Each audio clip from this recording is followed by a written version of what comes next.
Hello, dear students. Today I'll discuss the third part of the lesson Lost Spring.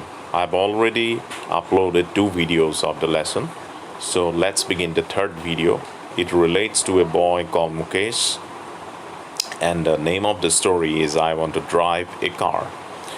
So in this story, Mukesh reveals his dream. He expresses his dream to become a motor mechanic. In fact, that is his ambition. He says, I will be a motor mechanic, he announces. Rather, he insists on being his own master. He wants to become his own master, own lord, and he says that one day he will become a motor mechanic. Then the writer asks him whether he knows anything about cars. Do you know anything about cars? But he answers quite quickly, promptly, that I will learn to drive a car. He says that he will one day learn to drive a car. Looking straight into my eyes. Then he looks straight into the eyes of the writer. His dream looms like a mirage. His dream just stays unclearly, just like a mirage. Mirage means an optical illusion. Here it indicates a dream, unlikely dream. A dream which is unlikely to occur or happen in reality. Then amidst the dust of streets, it is just like an unlikely dream amidst the dust of those streets in the town of Firozabad where he stays.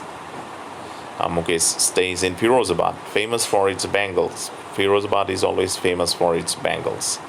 Every other family in Firozabad is engaged in making bangles. So all the families in Firozabad are engaged in making bangles. They make bangles. All the people of Firozabad make bangles. Almost all the families of Firozabad make bangles. It is the center of India's glass blowing industry. It is in fact the center of glass blowing industry. It is the place where there are industries where bangles are made, where families have spent generations. Here people have been working generation after generation, working around furnaces. They keep working around the furnaces, big fireplaces. Furnaces means big fireplaces. Welding glass, they weld glass, they melt glass, give them proper shape, making bangles, then make bangles for all the women in the land, it seems. And it appears, it looks as if these people, they sit around the big fireplaces, then they melt the glass, they weld the glass, join them, they shape those glasses into the shapes of bangles, and they make bangles for all the people of the country. Mukesh's family is among them. Among these people, there is the family of Mukesh as well. They also make bangles. None of them know that it is illegal for children like him to work in the glass furnaces with high temperatures. None of these people know, or none of these people are aware that it is illegal. According to law, it is illegal for children to work in those hot furnaces, in those big fireplaces with so high temperatures. It is very dangerous for children to work there in dingy cells, because they work in those dingy cells. Dingy means very gloomy, very untidy, okay, very something actually which is not bright, without air and light, because there is no air, no light in those cells. Cells means rooms, small rooms. In those small rooms, very gloomy rooms, very dark rooms.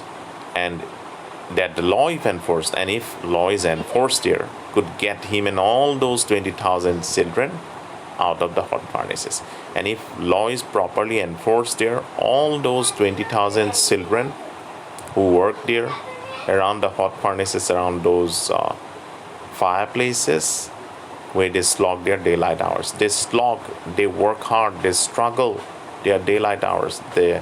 Throughout the day, they keep working there, they keep struggling there, okay, to make bangles.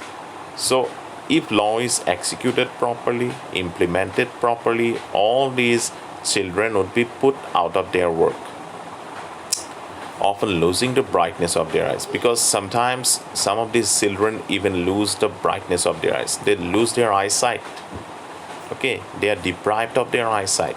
Some of these children With the passage of time, because they are engaged in a very dangerous job, some of them even lose their eyesight. Mukesh's eyes beam, Mukesh's eyes shine as he volunteers, as he comes forward, moves forward to take me home.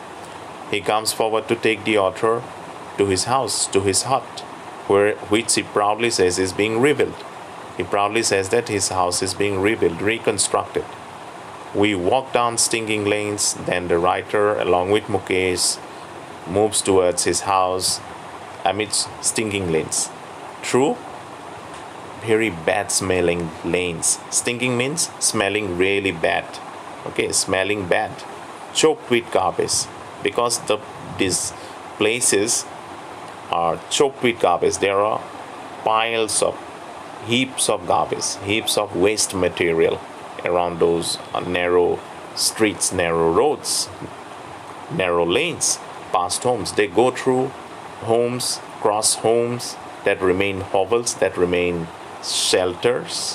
Hovels means huts, shelters with crumbling walls. And these are houses with crumbling walls. Crumbling means disintegrating, breaking away, deteriorating.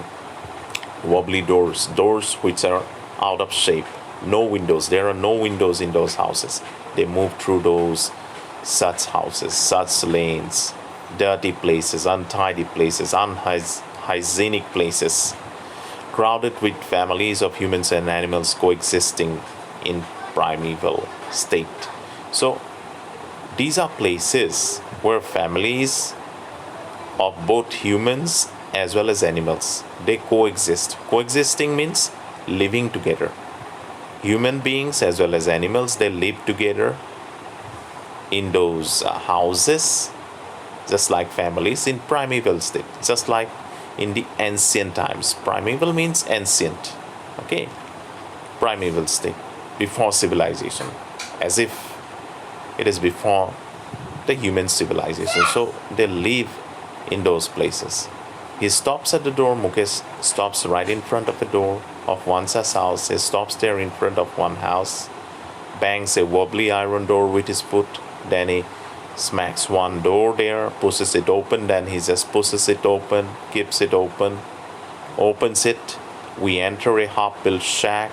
In one part of it, that's it with dead grass, is a fire stop. Then they enter a house, and there is a dead grass actually lying there on the floor, and there is a firewood stove over which there is a vessel, big vessel there, big container there with Spanish lips. There is sizzling Spanish lips.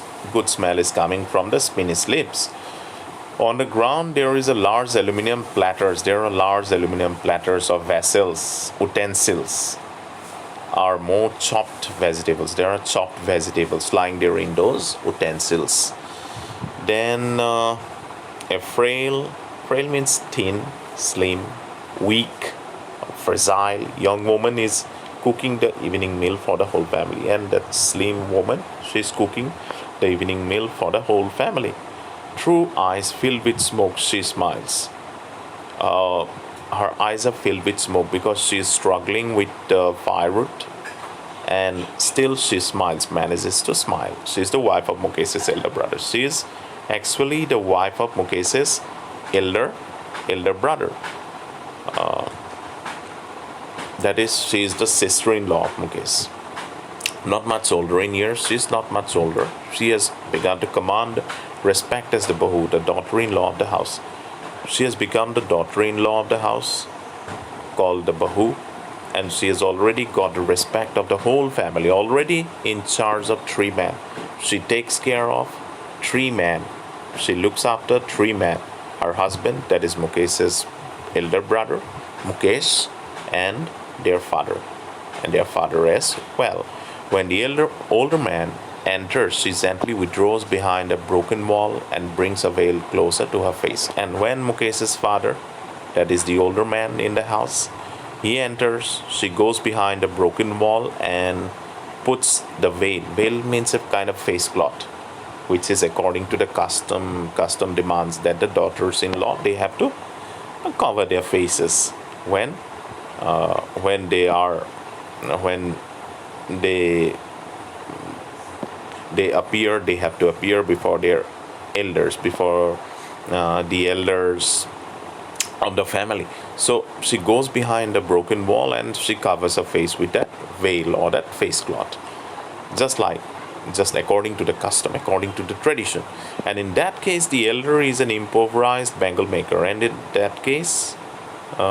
this case, the elder man is the improvised. Improvised means poor, okay, poor, destitute, penniless, a person who is poor, living under poverty, is a bangle maker. That is Mukesh's father.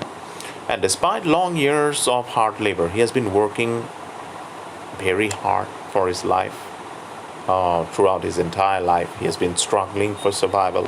First as a tailor. At first, he used to be a tailor, then as a bangle maker. Then he started working as a bangle maker. He has failed to renovate the house. He has failed to reconstruct the house.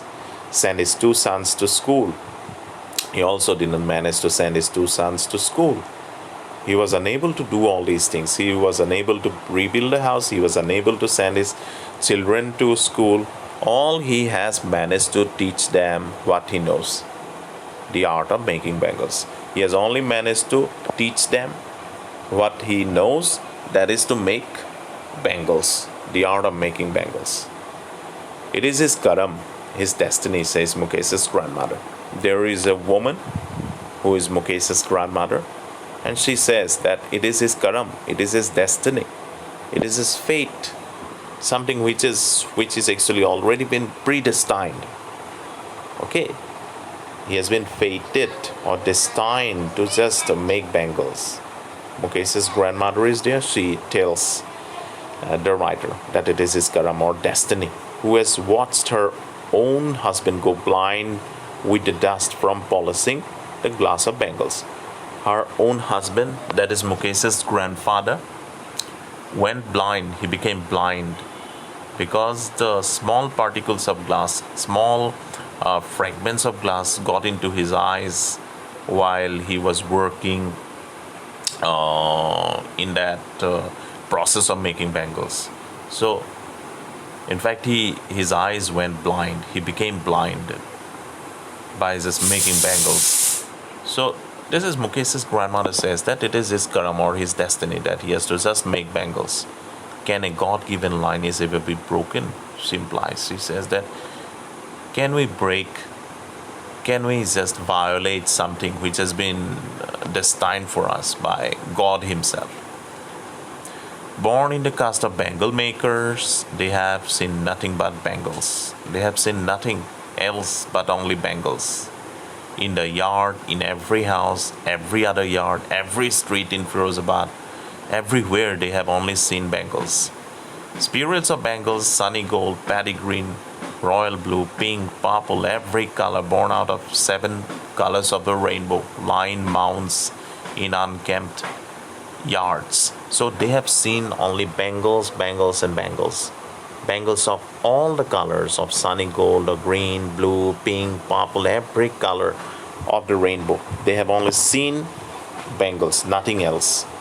In mounds, lying in heaps, in those unkempt yards. Unkempt means untidy, dirty yards, all piled on 4-wheeled hand carts.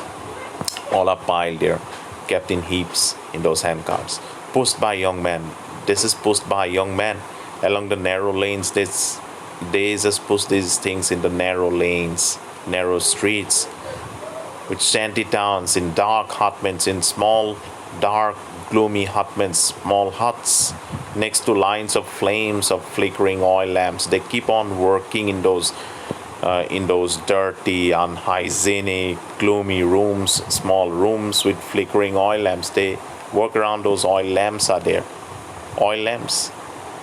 Next to the oil lamps, okay, sit boys and girls, small boys, girls, they with their fathers and mothers, the whole family, they just make bangles, welding pieces of colored glass. They just weld, they just join, they just melt glass, weld them, into circles of bangles. They shape them as bangles. They give them the shape of Bangles. Their eyes are more adjusted to the dark. They are more adjusted. They are more accustomed. They are more habituated. They are more used to the darkness than the light outside. Than the light outside, they are more used to the darkness, okay, of inside. That is why they often end up losing their eyesight before they become adults. That's why these people, elders as well as children, they end up losing their eyesight. They even lose their eyesight. They even become blind before they become adults. These small children, some of them even become completely blind because fragments of glass, small particles of glass while making bangles get into their eyes and they lose their eyesight even before they become adults. This is really unfortunate. This is really very tragic, okay, for these children, and it is really very dangerous, and they don't even know that it is illegal for them to work there in that dangerous condition. So with this, we have come to the end of this video. In the last video, okay, I will just discuss the rest of the lesson. So I hope everyone has understood my explanation. So thanks everyone.